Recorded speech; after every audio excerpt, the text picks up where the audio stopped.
So out here in the nettle patch, and when in doubt, if you're not sure you're looking at the stinging nettle, well, you could always brush your hand against it. You'll get just a little bit of that sting. Just do it gently. It's not like poison ivy where it's going to take days for it to come out. You'll feel it immediately. Like, oh, okay. Oh, yeah. Okay, I got a little bit of a sting. The nettles has formic acid in the little sacs under the stinging hairs on the leaves. It's the same stuff that's in ant stings.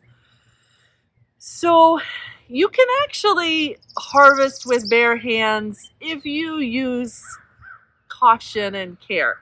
The safest way to do it would be to get your gloves out.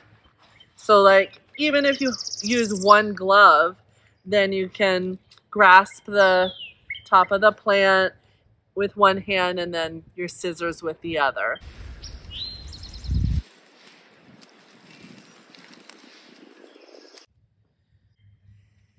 If you want to go ahead and try touching the nettles, I'll give you a few little tips to reduce the stinging of the hairs. You actually want to touch the hairs as if you're rubbing a cat the right way.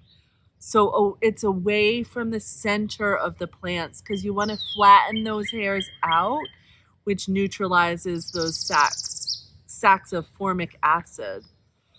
So if you're actually harvesting, how you would do that is grasp the hairs firmly. So you do it with attention. When you are forgetting and you accidentally brush against one behind or beside you, that's when you tend to get stung. So you're grasping firmly away from the center of the plant, and then you can just give it a snip and put it in your basket.